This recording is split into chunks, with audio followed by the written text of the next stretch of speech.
Bismillahirrahmanirrahim. So we're going to start the second session. So just to sum up what we've just gone through in the last 1 hour. So we've just discussed that the genre of the Quran, category of the Quran, or let me say the style of the Quran, a more appropriate word, is that it's a book of dialogues.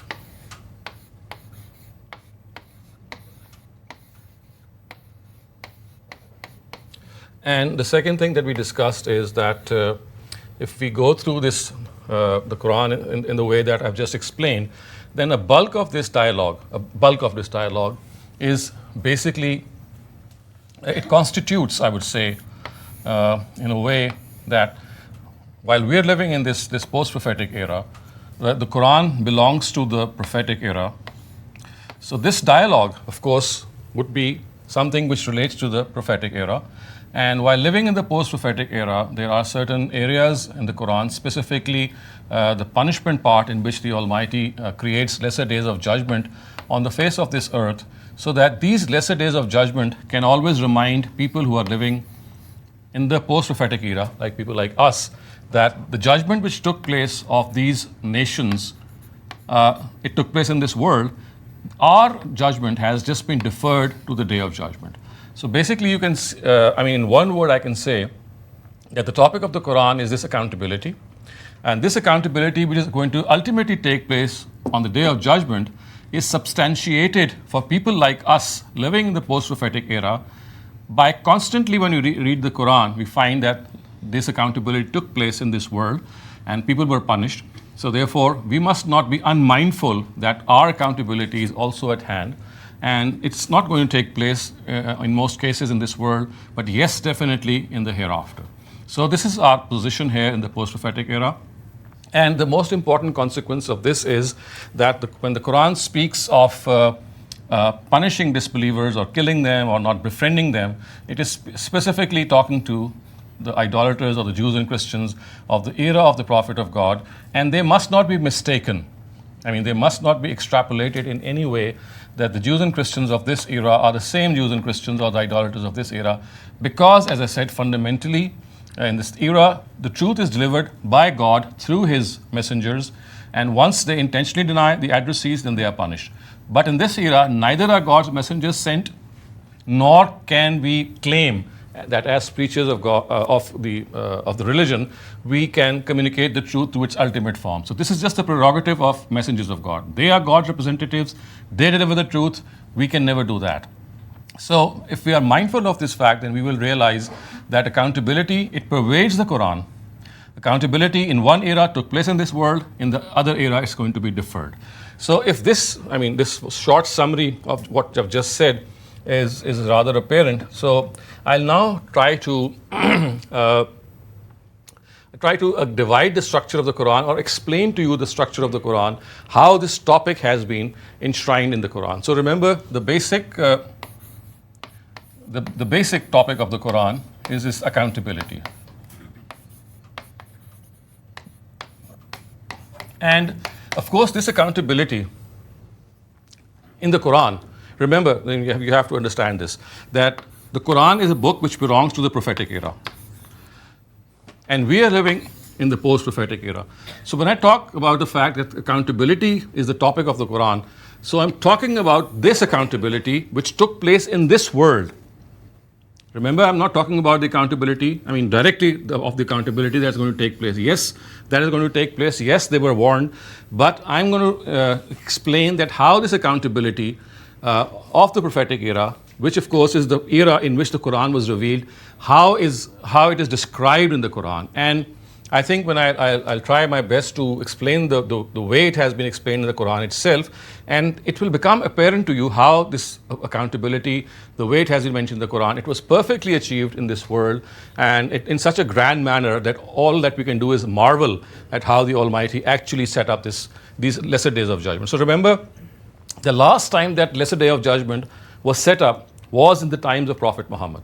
So every Prophet of God had those lesser days of judgment, but the last time it took place was in the era of the last Prophet. So the Quran is now talking about the accountability which is going to take place in the era of this last Prophet. Okay? So you also know that the basic addressees of Prophet Muhammad, I mean, they can be divided into two. One of them are the people of the book, and the other one are the idolaters or the polytheists. So basically, these people of the book generally lived in Medina, and the idolaters lived in Mecca. So we find the Quran having Meccan surahs and Medinan surahs. So Meccan surahs, when they discuss about non-Muslims or disbelievers, they are generally talking about idolaters. And when the Medinan surahs talk about disbelievers, they are generally talking about the people of the book. So because generally idolaters, they inhabited Mecca, and the people of the book inhabited Medina. So these are the two denominations with whom that dialogue took place, and I said it was like a back and forth dialogue. At times that dialogue would be in the form of a monologue. So monologue means that it's like a one-way sermon in which like a speaker is responding or maybe making a speech. And at times the dialogue would take place in the form that once you say something, you are responded to as well. So there would be a back and forth as well. But as I said, when I use the word dialogue, it holds good for a monologue. It also holds good for a sermon, because basically it's like a speech and a back and forth conversation that's taking place. Okay, once again, let me turn ourselves to the human plane. So as I said, generally we human beings, when we write a book, for example, if I had to write a book, or I mean anyone would have to write a book, it has a certain topic. Generally the topic would progress in a linear way. I mean, this is how human beings talk about books or think about books. And it's like a climax or a conclusion which occurs right at the end. So it's the last chapter generally which has the climax, isn't it so? I mean, generally there are anti-climaxes, there are certain other instruments of literature as well. But in the very broad sense of the word, climax generally takes place. I mean, you start off with a chapter, you build a theme, you draw arguments, you answer objections, and then you have maybe a general sort of a statement that you have to make, and then you ultimately draw a conclusion, which is the climax. So this is how we human beings have been trained to write a book, and I think most books, they follow this pattern. But the Almighty has actually, I mean, being God himself, he has actually followed an entirely different pattern. And the reason I think that he's followed a different pattern is that the two basic addressees of Prophet Muhammad, remember, people of the book who were in Medina, and the idolaters or the polytheists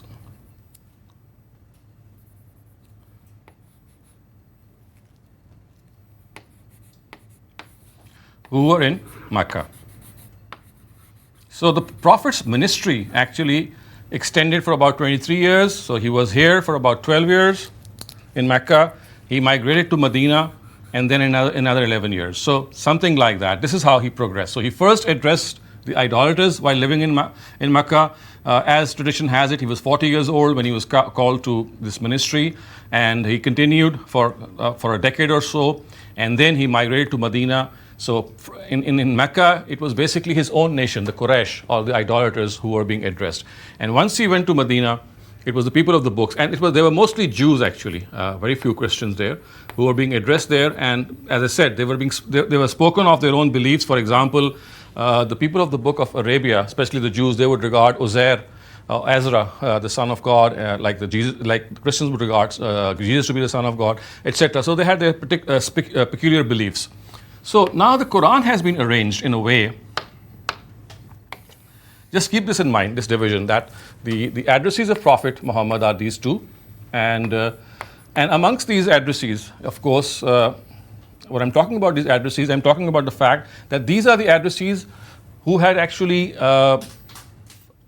become his enemies. Otherwise, of course, we had Muslims who had accepted faith. So I'm just going to refer them in a way that you would understand that these are his addressees who had accepted his version, I mean his faith, or his call, or his message, and they had become part of him. So it's like saying that they are his followers. So, but these idolaters and the people of the book, of course, they were at daggers drawn with Prophet Muhammad. Then we had another category called the hypocrites, the munafiqun. So these hypocrites were a subcategory of the people of the book. You'll not find any idolater. I mean, you'll not find the hypocrites amongst these idolaters, because they were people who had said that we expressly, subscribe to polytheism. So the category of the hypocrites was never found in amongst these idolaters. You'll find these hypocrites who were present amongst the people of the book.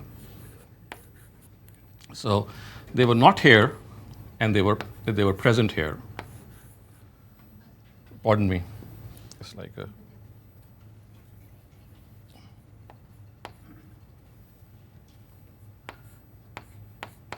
This is a general category. You'll find them in the amongst the people of the book, but they were not here because they expressly said that we don't believe. We accept that there are more than one gods. Okay, if you keep this distinction in hand, and then also understand that the worldly accountability, remember it's the worldly accountability that we're talking about, is basically the theme of the Quran. Now, the Quran has been divided into 7 chapters. And these 7 chapters, I'm just going to, make this point before you. So this is chapter 1 ends here. This is chapter 2. This is chapter 3. 4. I think we're going to run out of space. So it's 5 here, 6 here, and 7 here. So basically, if you go through the Quran, you'll find that it has been divided into 7 chapters. And these 7 chapters, one would imagine, if this is the case, then the way we are used to writing books, for example, if this is the theme of the Quran, that there is a worldly accountability going to take place, we have 2 denominations, the people of the book and the idolaters, Muslims forming part of Muhammad's followers, and then of course the people of the book having a subcategory of hypocrites.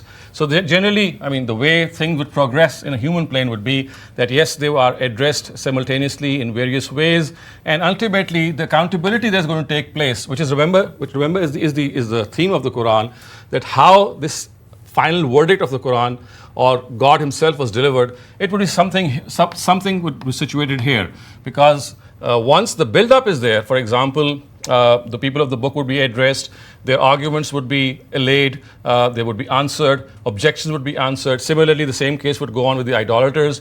And once everything had been done, which means that Itmam-ul-Hujjah had taken place, the truth had been conveyed, the final chapter would be something in which this accountability would be expressly mentioned, as is in the Quran, and you would find the idolaters being, the Almighty ordering the idolaters that they should be put to death because of the fact that there is no forgiveness for shirk.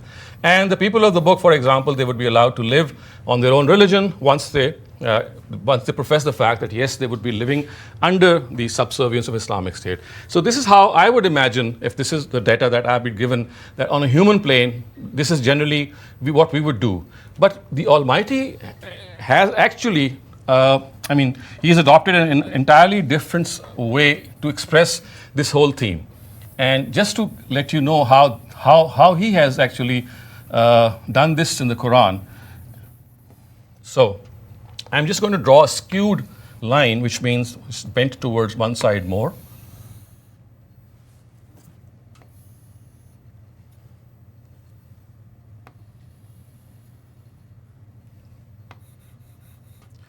Now, the problem, I'm not going to try to imagine what God would be thinking, but I would imagine that because there are 2 primary addressees of Prophet Muhammad, the people of the book and the idolaters.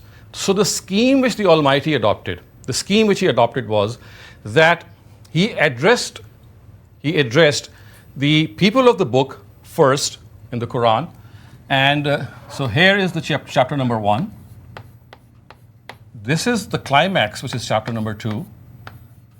And then we have, let's say, 3, 4, 5, 6, and 7.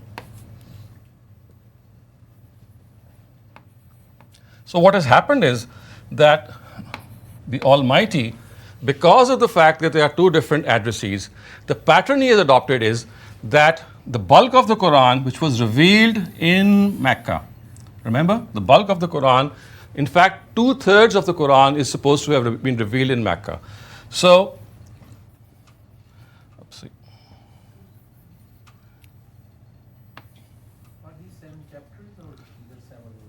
These are 7 chapters, not 7 manazil. I'm just going to explain that. So, chapter is not a surah. So, the chapter is not a surah. So, that's a different division. I'm just going to explain further. So, manazil is a different division, which is generally used by the huffaz. So, these 7 chapters, remember, are chapters in which, the way the Quran has been arranged is that the idolaters, remember, living in Mecca, and they form 2/3 of the Quran. So they are discussed in this ascending order sequence right up to chapter 2 in a way that these 5 chapters, 7, 6, 5, 3, and 2, they discuss the way the Almighty delivered the truth to these idolaters in Mecca, and ultimately in chapter number 2, once they had been diagnosed as people who are not going to give up, who are going to deny out of intention, who have been arrogant, Surah Tawbah, which is the climax of the Quran, I would say, which is the 9th surah, and it forms part of, So this is where the Quran starts actually.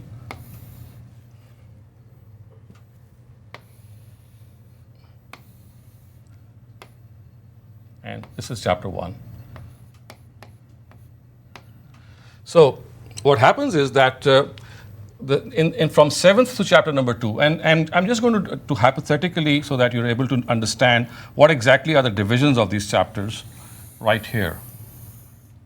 So just to let you know that if you start the Quran from here, because it begins from the Arabic side, so chapter number 1 starts with Fatiha, which is the first surah, and ends on the 5th surah, which is Surah Ma'idah. So this is chapter number 1.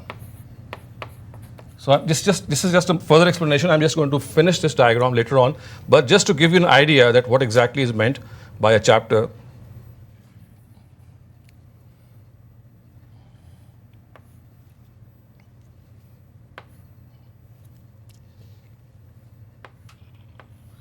So the first chapter starts with Surah Fatiha, which is the first surah, ends on Surah Ma'idah, which is the 5th surah. So here is chapter number 1. Then the second chapter starts from Surah An'am, which is the 6th surah, and ends on the 9th surah, which is Surah Tawbah. So chapter number 1 from Fatiha to Ma'idah, chapter number 2 from An'am, which is the 6th surah, to the 9th surah. And then chapter number 3, it is from the 10th surah, which is Surah Yunus, and it goes to surah number 24, which is Surah Nur. So this is the third chapter. So 1 to 5 is the first chapter, 6 to 9 is the second chapter, 10 to 24, these are surah numbers. So 10 is Surah Yunus, 24 is Surah Nur. Okay. So the fourth chapter, it begins with surah number 25, which is Surah Furqan, and it goes right up to surah number 33, which is Surah Ahzab. Okay. So this is the fourth chapter. So we have 1, 2, 3, and 4 chapters. Okay. Now going on to the fifth one. It begins with surah number 34, and from surah number 34, it goes to surah number 49, which is Surah Hujurat. So Ahzab ended the third chapter. From the fourth chapter, begin with surah number 34, which is Surah Fatir, which is Surah Sabah, and went all the way to Surah Hujurat, which is surah number 49. And then the sixth chapter started with Surah Qaf, which is the 50th surah. It goes right up to Surah Tahrim, which is the 66th surah. This is the sixth chapter. And then the seventh chapter goes to the end of the Quran. This is surah number 114. And this is Surah Nas, the last surah. And here we have these 7 chapters. So the Quran basically has been divided into 7 chapters. The way it has been divided into these 7 chapters is that every chapter begins with one or more than one Meccan surah and ends on one or more than one Medinan surah. So in each of these chapters, the ministry of the Prophet is described in some way or the other. At times a partial Meccan period would be described, at times a complete Meccan period would be described, at times a part of the Medinan period would be described, but always it follows one rule, that every single chapter begins with a Meccan surah, it always ends with a Medinan surah. And then the next chapter would always begin with a Meccan surah and then a Medinan surah. And this is how this distinction is made. And as far as the Quran is concerned, if you are able to understand this diagram, then I can probably explain that as far as these groups are concerned, or these chapters are concerned, as you can call them, they have been arranged in a way that chapter number 2 is the climax of all the chapters. So it's not like a linear book that we had imagined, that of course the subject would start here and there would be a climax here. On the other hand, what the Almighty has done here is that in this particular, sequence from Surah Fatiha to Surah Tawbah. Remember, Surah Tawbah is the 9th surah, and on the 9th surah ended the 2nd chapter. So in this sequence, the Prophet, the ministry of the Prophet was something which was addressed to the people of the book, which is about 1/3 of the Quran. And from the 7th to the 2nd chapter, it was addressed to the idolaters. Remember, there were 2 addressees. So instead of adopting a linear approach in which perhaps what would happen was the discussion between the various groups would have become jumbled up, because every denomination has a different belief, it has a different set of backgrounds. So instead of mixing them up, what was done was that the chapters were arranged in a way that chapter number 2 formed the climax, which meant that in the Meccan period, of course, the idolaters were addressed, and they were addressed in a way that if we have the sequence of the Quran such that the 7th and the 6th and the 4th and the 3rd chapter are read in this order, and then of course the first 2 chapters are read in this order, then we'll find chapter number 2 in which the worldly accountability of the people of the book and the idolaters had taken place. So remember, in Medina, basically the people of the book were the addressees. So for them, if you find from Surah Fatiha until Surah Tawbah, so there are these 9 surahs, you will find the people of the book being addressed in all these 9 surahs mostly, and of course Muslims as well. Whereas in all these chapters from Surah Nas, which is the last surah of the Quran, right up to Surah Tawbah, if you read this in the reverse order and this in the forward order, you'll find that here all the idolaters are addressed and here all the people of the book are addressed. So I think in our understanding, what has happened is that instead of having a linear arrangement in which both these denominations would have been discussed simultaneously, and thereby would have become juxtaposed upon each other and maybe caused a lot of confusion, because it was a dialogue that had been taking place. In order to clarify that dialogue as much as possible and to streamline it, the course adopted was that one whole set of denomination was discussed in 4 chapters, in these 5 chapters, and one whole set of denomination, which are the people of the book, were discussed in this stream. But ultimately in Surah Tawbah, once the accountability had been reached, which meant that the truth had been unveiled in the ultimate form, in the final chapter, the people of the book were of course punished for denying the truth, and their punishment took place that they would remain subservient to the Islamic polity by paying jizya. They will not be put to death, they will be allowed to live on their own religion. But for the idolaters, it was the reverse. They were to be put to death, because if they would not accept, then just as polytheism is to be punished by death in the hereafter, a similar situation would have arisen in this world. But what happened was that in the times of Prophet Muhammad, all his nation, all the Quraysh, they accepted faith, barring a few individuals. So for them, the punishment of destruction never took place. So the idolaters were addressed here, the people of the book were addressed here, and ultimately in chapter number 2, the accountability which was to take place for both these groups was pronounced. And if you read the Quran in this sequence, such that you read Surah Fatiha to Surah Tawbah, you'll realize that you're reading much more about the people of the book. Go home in the Quran, and you read the Quran once again. Do make a note of this, that the accountability of the people of the book is being discussed from Surah number 1 to Surah number 9, and the accountability of the idolaters is being discussed from chapter number 7 in the reverse order to chapter number 2. So in other words, chapter number 2 is the climax of the Quran. Why? Because in the climax of the Quran, which is the second chapter, the last surah of the second chapter is Surah Tawbah. So you find that Bismillahir Rahmanir Rahim is not written on Surah Tawbah. Why? Because it is the surah of accountability. So because it's the surah of accountability, it is here that a judgment is pronounced. So if you start reading Surah Tawbah, you'll find that the first half of the surah deals with the idolaters and their fate. And it is said, فَقْتُلُوا الْمُشْرِكِينَ حَيْثُ سَقِفْتُمُوهُم, that wherever you find these idolaters, just chop off their heads, because that's going to be their fate in the hereafter. And now you are authorized, instead of cyclones and tempests and earthquakes, it is now the swords of the believers who have been authorized to take their lives. But as I said, this never took place because all of the Prophet's nation most of them accepted faith. And then the other thing was that as far as the people of the book are concerned, for them the Quran said, قَاتِلُوا الَّذِينَ لَا يُؤْمِنُونَ بِاللَّهِ وَلَا بِالْيَوْمِ الْآخِرِ. There's a whole verse in the Quran, which is the second part of Surah Tawbah, which says that for the people of the book, because they are monotheists, they shall not be put to death. They will be allowed to live on their own religion, but the only thing is that they'll have to live a life of subservience and pay jizya to the Islamic State, and therefore this would be their punishment. As far as the hypocrites are concerned, they are a subcategory of the people of the book. So they are discussed also wherever the people of the book are discussed. But in Surah Tawbah, the last half of Surah Tawbah, the Surah Tawbah is divided into three sections. The first section, it deals with the idolaters. The second section deals with the people of the book. And the third section deals with the subcategory of the people of the book, which are the hypocrites. And they're also taken to task, and they are told that if they don't follow the way, they don't follow suit, they don't follow the way that has been prescribed, then their fate is not going to be any different.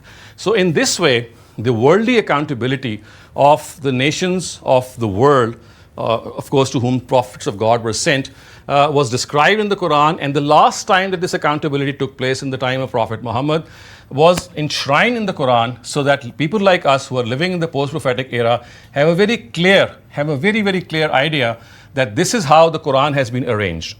A further distinction within these chapters is that the surahs within a chapter, they occur in pairs as well. So you'll find that if you read through the Quran, because that's not my topic today, it's just information that you might need later on, that within a chapter, remember, it starts with a Meccan surah, every chapter, and ends on a Medinan surah. And within each chapter, surah occur in pairs. The surahs occur in pairs. So a very typical prayer, for example, you will know is Surah Falak and Surah Nas. They're so close to each other that it's so unmistakably clear that they are pairs. And if you go through some of the works of the Farai scholars, you'll find out how they have, come up with the fact that which surah is the pair of which surah. And when we say the surah they occur in pairs, it means that there are certain things which are perhaps concise in one surah, and they are elaborated upon in the next surah. At times in one surah you'll have arguments drawn from history about a certain premise, and its paired surah will have the same premise, but the arguments, for example, would be drawn from human nature. So there is a stylistic difference in these pairs, but they complement one another. So each chapter would have a typically theme as well. So every chapter would have a theme. Every chapter would begin with the Meccan surah and end on a Medinan surah. And within each chapter, the surahs would occur in pairs.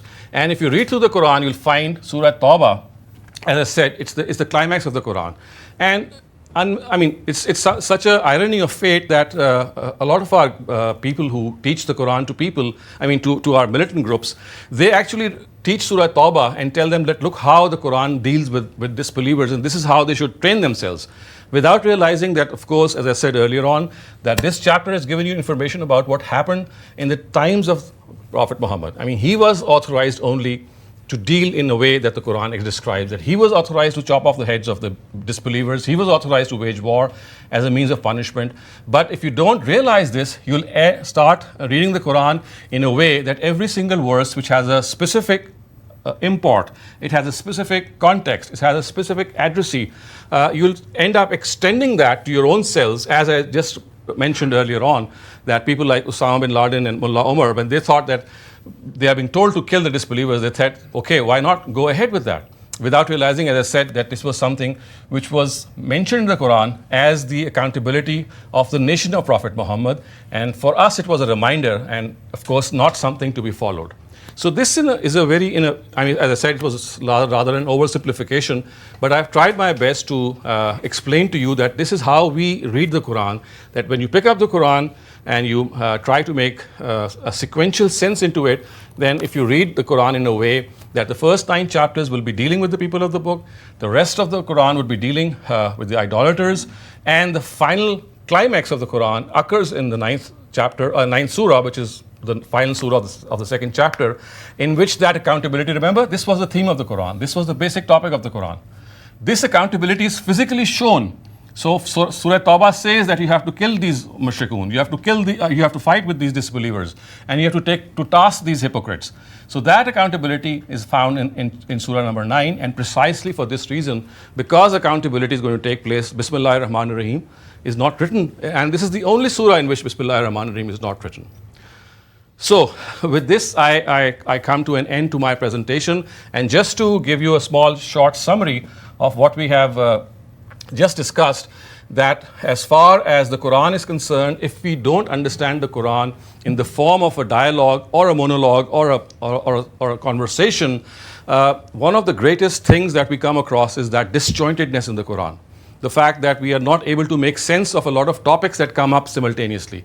So if we account for the fact that it's basically a conversation between different groups, immediately some of the aspects of that disjointedness will clarify themselves, because as I said, they relate to different topics, and at the same time, questions like why is Buddhism and, for example, Hinduism not discussed in the Quran would also be answered, because as I said, it's a dialogue set in 7th century Arabia between living entities who were there in Arabia. There was not a single Buddhist or a Hindu in Arabia, and precisely for this reason, he never figured in any conversation in the Quran. So therefore, it would be unreasonable to say that why is it the Quran does not mention Buddhism and or Hinduism. And then we talked about the fact that as far as worldly accountability is concerned, if we do not understand the Quran through it, we will end up reading the Quran in a way that we would think that a lot of verses of the Quran in which this accountability is mentioned, relating to messengers of God, relating to their followers, as if they address us also, and not makes this distinction that in the post-prophetic era, we have to understand this accountability, that our own accountability is going to be deferred to the day of judgment, but in order to keep on reminding ourselves that yes, this is going to take place, we would keep reading the Quran and see how these previous nations, they went through this accountability in this very world. And then finally, I tried to explain to you that as far as the Quran is concerned, the way it has been arranged is that it's like it's skewed to one side, it's more inclined to one side. Chapter number 2 is the climax of the Quran, and in this chapter number 2, we have 4 surahs. The 4th one is Surah Tawbah, in which judgment is pronounced. In other words, the accountability is pronounced, and that accountability, once it was pronounced, we came to know that this is how the ministry of the Prophet ended with him when he passed away, and some of his mission, which was left to the companions to have been fulfilled, they continued with that mission, and we know that they did not conquer Rome or Persia, because people think that it was like extended they were extending their territory. No, it was basically they were punishing people for denying Prophet Muhammad or the messenger of God. So basically these were punishments which were meted out the way they would be in the hereafter. And it would be wrong to assume that they were basically attacks made on non-Muslim territories by the Sahaba to conquer them. So they were not conquests, as I said. They were something of this form of a punishment. So if this is understood, then of course we are able to gauge the fact that the Quran has a lot of specifics in it and it has a lot of generality in it. But if you ask me one thing, that how would we distinguish whether there's something which relates to us in the post-prophetic era, and how do we know that there are verses which are related to just the prophetic era? I mean, remember that we just discussed that in this post-prophetic era, we cannot invoke some of the verses in the prophetic era. So a general rule of thumb would be that all verses which relate to punishment for polytheism,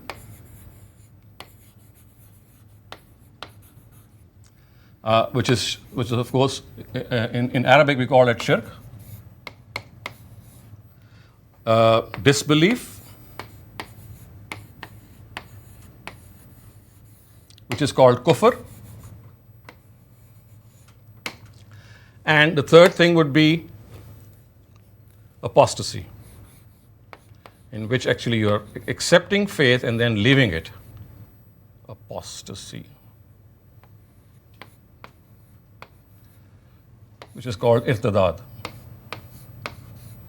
So wherever these three themes occur in the Quran, polytheism, these three themes occur in the Quran, and there is also a punishment mentioned for them. Wherever it does, we'll always come to the conclusion that it refers to the prophetic era. All verses of the Quran in which the punishment of polytheism is mentioned, or the punishment of disbelief is mentioned, or the punishment of apostasy is mentioned, there will always be verses about which the Quran says that Almighty Himself says that these are the three crimes, I would say, or sins about which God says that only I am authorized to punish them. I carried out this punishment in the era of God's messengers, in the prophetic era, and I'll do it again in the on the day of judgment. So polytheism, disbelief, and apostasy, the Almighty says, were punished by me in the prophetic era, and I'm going to do it again on the day of judgment. But in the post-prophetic era, neither is anyone authorized to punish people for polytheism, nor for disbelief, nor for apostasy. Why? Because it needs the presence of a messenger of God. These punishments are only authorized to the punishment to the messenger of God by God Himself. So in the post-prophetic era, these cannot be invoked. You can only learn a lesson that how these punishments were administered in the prophetic era, and how we have to remain aware that our doom is also going to be, it's forthcoming if we don't realize what we are told, and ultimately we will all be punished for this as well. But as far as the post-prophetic era is concerned, no one can punish, no government, no human being can punish anyone for either of these three crimes, even if people commit them. So even if people are worshipping gods, more than one God, even if people are disbelieving, or even if people are leaving the folds of Islam, all of them cannot be in any way invoked in the post-prophetic era. So these are the three verses about which the Quran is specific. All the rest of the Quran, you'll find, as I said, you'll find the Sharia verses, you'll find the Aqaid verses, you'll find the morality verses being discussed copiously. Obviously, they relate directly to us. But as far as these three are concerned, as I said, they relate to the prophetic era, and they cannot be extended beyond that. So this is basically a summary of the Quran, I would say, or the introduction to the Quran that you might have, or you might be reading, or you might have read, or maybe you plan to read, vis-a-vis what has been presented by the Farai scholars.